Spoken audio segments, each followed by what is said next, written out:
ഞാൻ കമർബാൻസ് കിച്ചണിലേക്ക് സ്വാഗതം. ആദ്യം തന്നെ ഞാനൊരു കാര്യം പറയട്ടെ, മറക്കാതെ ഞങ്ങളുടെ ചാനൽ സബ്സ്ക്രൈബ് ചെയ്യുക. ഞാനിന്ന് ഉണ്ടാക്കാൻ പോകുന്നത് ഒരു ആവോലിക്കറിയാണ്. ഇത് ഞങ്ങളുടെ ഇവിടെ മീൻ കൊണ്ടുതരുന്ന ഷേർലിയാണ് കൊണ്ടു തന്നിട്ടുള്ളത്. പുള്ളിക്കാരി മിക്കപ്പോഴും ഞങ്ങൾക്ക് പച്ച മീനാണ് കൊണ്ടുതരുന്നത്. പുള്ളിക്കാരിയുടെ മീൻ കറി വെച്ചാൽ ഏകദേശം നല്ല ടേസ്റ്റും ഉണ്ടാകും. അപ്പം ഇന്ന് എനിക്ക് കിട്ടിയിട്ടുള്ളത് ആവോലിയാണ്. അത് ഞാൻ നല്ല അടിപൊളിയായിട്ട് കറി വെച്ച് നിങ്ങളെ കാണിച്ചു തരികയാണ് ചെയ്യുന്നത്. അപ്പോൾ ഈ കറി നമുക്ക് ചോറിൻ്റെ കൂടെ വേണമെങ്കിലും കഴിക്കാം, കപ്പയുടെ കൂടെ വേണമെങ്കിലും കഴിക്കാം. അപ്പോൾ ആ രീതിക്കുള്ള ഒരു കറിയാണ് ഞാനിന്ന് ഉണ്ടാക്കാൻ പോകുന്നത്. അപ്പോൾ നമുക്ക് മീൻകറി ഉണ്ടാക്കാൻ തുടങ്ങിയാലോ? ഞാനിന്ന് ഉണ്ടാക്കാൻ പോകുന്നത് ഒരു മീൻകറിയാണ്. അതിന് വേണ്ടിയിട്ട് എനിക്കിന്ന് ആവോലിയാണ് കിട്ടിയിട്ടുള്ളത്. അത്ര വലുതൊന്നുമല്ല, ചെറിയ ആവോലിയാണ് കിട്ടിയിട്ടുള്ളത്. എങ്കിലും ഞാൻ ഇതുകൊണ്ട് ഒരു മീൻകറി ഉണ്ടാക്കി നിങ്ങൾക്ക് കാണിച്ചു തരാമെന്ന് വിചാരിക്കുന്നു. ഞാൻ ഈ മീനൊന്ന് ക്ലീൻ ചെയ്ത് കൊണ്ടുവരട്ടെ. നമ്മുടെ മീൻകറി ഉണ്ടാക്കാൻ വേണ്ടിയിട്ട് ഞാനിപ്പോൾ ഒരു ചട്ടി അടുപ്പത്തേക്ക് വച്ചിട്ടുണ്ട്. ഫ്ലെയിം ഓൺ ആക്കി കൊടുക്കാം. ഇനി ഇതിലേക്ക് ഒരു 3 സ്പൂൺ എണ്ണ ഒഴിച്ചു, 3 വേണ്ട, ഒരു 2 സ്പൂൺ എണ്ണ ഒഴിച്ചു കൊടുക്കാം. നമുക്ക് ഈ എണ്ണയിലേക്ക് 1/2 സ്പൂൺ കടുക് ചേർത്ത് കൊടുക്കാം.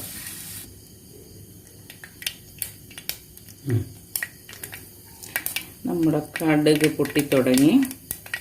ഇനി ഇതിലേക്ക് ഒരു 1/4 സ്പൂൺ ഉലുവ ചേർത്ത് കൊടുക്കാം.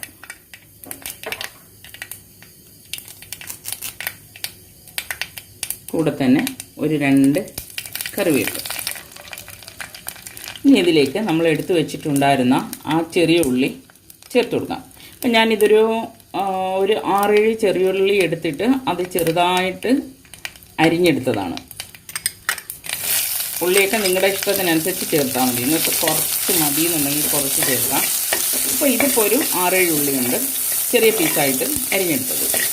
ഇതിൻ്റെ കൂടെ തന്നെ ഒരു 2 ഇഞ്ചിൻ്റെ ഒരു കഷ്ണം ഇഞ്ചി എടുത്ത് നീളത്തിൽ അരിഞ്ഞിട്ടുണ്ട്, അതും കൂടി ചേർത്ത് കൊടുക്കാം. ഞാനിപ്പോൾ ഇതൊന്നും ചവച്ചിട്ടില്ല, ഇഞ്ചിയൊന്നും ചവച്ചിട്ടില്ല. ഇഞ്ചി ചവച്ചാൽ ഒരു വല്ലാത്തൊരു കുത്തൽ മണം വരും. അതുകൊണ്ട് ഞാനിത് അരിഞ്ഞാണ് ഇട്ടിട്ടുള്ളത്. ഒരു 6 വെളുത്തുള്ളി എടുത്ത് ചെറുതായിട്ട് അരിഞ്ഞത് ഇതിലേക്ക് ചേർത്ത് കൊടുക്കാം. ഇതൊന്ന് ചെറുതായിട്ടൊന്ന് വാടട്ടെ, നമുക്ക് അടച്ചു വയ്ക്കാം. നമ്മുടെ ഉള്ളിയും ഇഞ്ചിയും വെളുത്തുള്ളിയൊക്കെ ചെറുതായിട്ടൊന്ന് വാടിയിട്ടുണ്ട്. ഇനി നമുക്ക് നമ്മുടെ പച്ചമുളക് ചേർത്ത് കൊടുക്കാം. അപ്പം ഞാൻ വലിയ പച്ചമുളക് 4 എണ്ണമാണ് എടുത്തിട്ടുള്ളത്. മീൻകറിക്ക് അത്യാവശ്യം ഒരു എരിവുണ്ടെങ്കിൽ മാത്രമേ മീൻകറി ഒരു ടേസ്റ്റ് ഉണ്ടാകത്തുള്ളൂ. പിന്നെ ഞാൻ എണ്ണ വളരെ കുറച്ചേ ഒഴിച്ചിട്ടുള്ളൂ. നിങ്ങൾക്ക് കൂടുതൽ എണ്ണ വേണമെന്നുണ്ടെങ്കിൽ കൂടുതൽ ഒഴിക്കാം. ഞങ്ങൾ എണ്ണ ഒത്തിരി കൂടുതൽ ഉപയോഗിക്കാത്തതുകൊണ്ടാണ് കുറച്ച് ഒഴിച്ചത്. കുറച്ച് കൂടുതൽ എണ്ണ ഒഴിച്ചാൽ കുറച്ചും കൂടെ ടേസ്റ്റ് ആയിരിക്കും. ഇതൊന്ന് അടച്ചു വെക്കാം.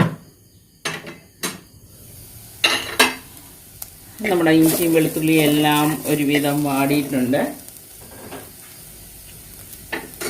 ഞാനിതിലേക്ക് 1/4 സ്പൂൺ മഞ്ഞൾപ്പൊടി ചേർത്ത് കൊടുക്കുകയാണ്. ഒരു 2 ടേബിൾ സ്പൂൺ മുളക് പൊടി എടുത്ത് വെച്ചിട്ടുണ്ട്. ഇതിപ്പം 1 സ്പൂൺ കാശ്മീരി മുളക് പൊടിയും 1 സ്പൂൺ സാദാ മുളക് പൊടിയും ഇത് ഞാനിതിലേക്ക് ആഡ് ചെയ്യണം. 1 ടേബിൾ സ്പൂൺ മല്ലിപ്പൊടി എടുത്ത് വെച്ചിട്ടുണ്ട്, ഇതും ഇതിനകത്ത് ചേർത്ത് കൊടുക്കാം.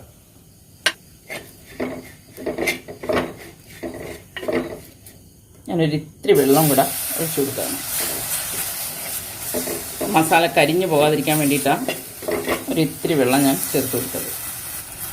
ഇനിയിപ്പോൾ ഇതിലേക്ക് ഒരു 1/4 ടീസ്പൂൺ കുരുമുളക് പൊടി എടുത്തിട്ടുണ്ട്. കുരുമുളക് ഫൈനായിട്ട് പൊടിച്ചതല്ല, ഏകദേശം ഒന്ന് പൊടിച്ച പൊടി. കൂടെ തന്നെ ഒരു 1/4 ടീസ്പൂൺ ഉലുവാപ്പൊടി എടുത്ത് വെച്ചിട്ടുണ്ട്, അത് ഞാൻ ഇതിലേക്ക് ചേർത്ത് കൊടുക്കും.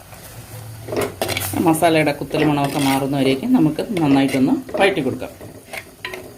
ഓക്കെ, ഇതിപ്പോൾ ഏകദേശം വഴണ്ട് വന്നിട്ടുണ്ട്. ഇനിയിപ്പോൾ ഒരു തക്കാളി, ഏകദേശം വലിയൊരു തക്കാളിയാണ്, ഇത് അരിഞ്ഞത് ഞാൻ ചേർക്കുകയാണ്.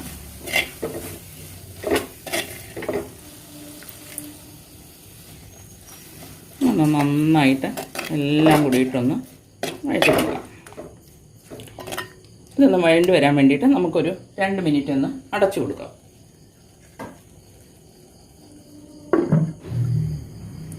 നമ്മുടെ മസാല എന്തായി എന്ന് നോക്കാം. ഇപ്പം ഏകദേശം നന്നായിട്ട് വഴണ്ടി വന്നിട്ടുണ്ട്. ഇതിലേക്ക് നമുക്കിനി ആവശ്യത്തിന് വെള്ളം ചേർത്ത് കൊടുക്കാം. ഇത് ഏകദേശം ഒരു 2-2.5 കപ്പോളം ഞാനിപ്പം വെള്ളം ഒഴിച്ചിട്ടുണ്ട്. ഇതിലേക്ക് ആവശ്യത്തിന് ഉപ്പ് ചേർത്ത് കൊടുക്കാം. പിന്നെ നമ്മൾ നേരത്തെ ഞാനൊരു 2 കുടംപുളി എടുത്ത് ഒരു പുളി നല്ലതായിട്ട് കീറിയിട്ട് അത് കുറച്ച് വെള്ളം ഒഴിച്ച് വെച്ചിട്ടുണ്ടായിരുന്നു. അത് ഇതിനകത്ത് ചേർത്ത് കൊടുക്കാം.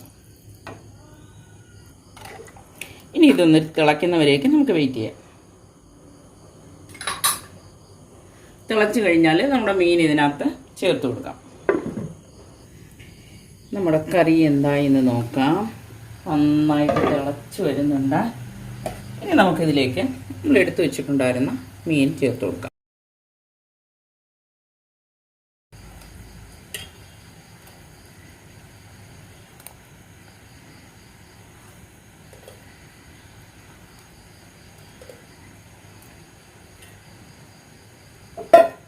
ഇനി നമുക്ക് മീൻ വേകുന്നവരേക്കും ഒന്ന് അടച്ചു കൊടുക്കാം.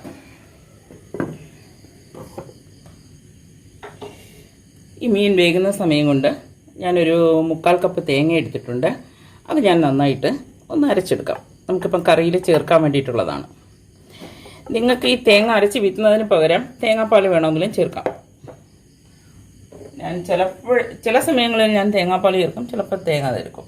അത് നിങ്ങളുടെ ഇഷ്ടം. ഞാനിപ്പോൾ ഇതിലേക്കൊരു 1/4 കപ്പ് വെള്ളം ചേർത്തിട്ടുണ്ട്. ഇനി നമുക്കിത് നല്ല ഫൈനായിട്ടൊന്ന് അരച്ചെടുക്കാം. നമ്മുടെ കറി എന്തായി എന്ന് നോക്കാം. അടിപൊളിയായിട്ട് വെന്തിട്ടുണ്ട്. വെള്ളമൊക്കെ നല്ല ഏകദേശം കുറുകിയിട്ടുണ്ട്. ഇനി നമുക്ക് നമ്മുടെ തേങ്ങ അരച്ചത് ഒഴിച്ചു കൊടുക്കാം. ഇതിൽ ഞാനിപ്പം നേരത്തെ എടുത്ത തേങ്ങ ഞാൻ നന്നായിട്ട് അരച്ച് കൊണ്ടുവന്നതാണ്. അത് ഞാനിതിലേക്ക് ഒഴിച്ചു കൊടുക്കുകയാണ്. കറിവേപ്പ് 2 തണ്ട് ഇട്ടിട്ടുണ്ടായിരുന്നു. ഇപ്പം ബാക്കി വന്ന കറിവേപ്പും കൂടെ, കാരണം കറിവേപ്പ് നമ്മൾ ലാസ്റ്റ് ചേർക്കുമ്പോൾ അതിനൊരു പ്രത്യേക ടേസ്റ്റ് ഉണ്ടാവും. ഞാനിപ്പോൾ ഒരു 3 തണ്ടോളം കറിവേപ്പ് ഇതിനകത്ത് പൊട്ടിച്ചിടുകയാണ്. ഇനി നമുക്ക് ഒന്നുകൂടി അടച്ച് ഒരു 2-3 മിനിറ്റും കൂടെ വയ്ക്കാം. ആ തേങ്ങയുടെ ആ ഒരു ടേസ്റ്റും കൂടെ വരട്ടെ. നല്ല അടിപൊളി ടേസ്റ്റുള്ള കറിയാണ്. പ്രത്യേകിച്ചും ചോറിൻ്റെ കൂടെയും കപ്പയുടെ കൂടെയൊക്കെ കഴിക്കാൻ വേണ്ടിയിട്ട് നല്ല ടേസ്റ്റുള്ള ഒരു കറിയാണ്. എരിവൊക്കെ നിങ്ങളുടെ ഇഷ്ടത്തിനനുസരിച്ച് ചേർത്താൽ മതി. നിങ്ങൾക്ക് എരിവ് കൂടുതൽ വേണ്ടാന്നുണ്ടെങ്കിൽ കുരുമുളക് അവോയ്ഡ് ചെയ്യാവുന്നതാണ്. നമ്മുടെ മീൻ കറി എന്തായി എന്ന് നോക്കാം. ഇപ്പോൾ ഏകദേശം ഒരു 2-3 മിനിറ്റ് കഴിഞ്ഞിട്ടുണ്ട്. മീനൊക്കെ നന്നായിട്ട് വെന്തിട്ടുണ്ട്. ഇനി ഞാൻ ലാസ്റ്റിൽ ഇതിപ്പോൾ ഒരു 4 വെളുത്തുള്ളി ഉണ്ട്. അത് തൊലിയോട് കൂടി ഞാനൊന്ന് ചതച്ചെടുത്തത്. ഇതൊഴിക്കുമ്പോഴാണ് ഈ മീൻ കറിയുടെ ഒരു പ്രത്യേക ടേസ്റ്റ് വരുന്നത്. അതിലേക്ക് ഞാൻ 1 ടീസ്പൂൺ ഓയിൽ ആഡ് ചെയ്തിട്ടുണ്ട്. ഇനി ഞാൻ ഈ കറിയിലേക്ക് ഒഴിച്ചിട്ട് ഈ കറി ഓഫ് ചെയ്യാണ്. പിന്നെ നമ്മൾ തിളപ്പിക്കത്തില്ല. ഈ കറിയിലേക്ക് ഇത് ഞാൻ ഒഴിച്ചു കൊടുത്തിട്ടുണ്ട്.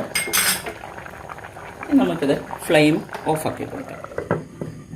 നമ്മുടെ മീൻ കറി റെഡി ആയിട്ടുണ്ട്. നമ്മുടെ മീൻ കറി ഒന്ന് നോക്കാം. ഒരു അടിപൊളി ഒരു മണമൊക്കെ വരുന്നുണ്ട്. ഒന്ന് ടേസ്റ്റ് ചെയ്ത് നോക്കാം എങ്ങനെയാണ്. ഉപ്പും പുളിയൊക്കെ കറക്റ്റ് ഉണ്ടോയെന്ന്. പെർഫെക്റ്റ് ആയിട്ടുണ്ട്. ഉപ്പ് പുളി എല്ലാം കറക്റ്റ് ആയിട്ടുണ്ട്.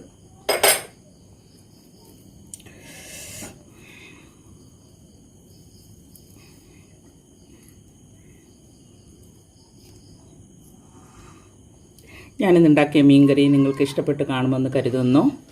ലൈക്ക് ചെയ്യുക, സബ്സ്ക്രൈബ് ചെയ്യുക, നിങ്ങളുടെ വിലയേറിയ കമൻറ്റുകൾ പോസ്റ്റ് ചെയ്യുക. അടുത്ത വീഡിയോയുമായി വരുന്നവരേക്കും ബൈ ബൈ.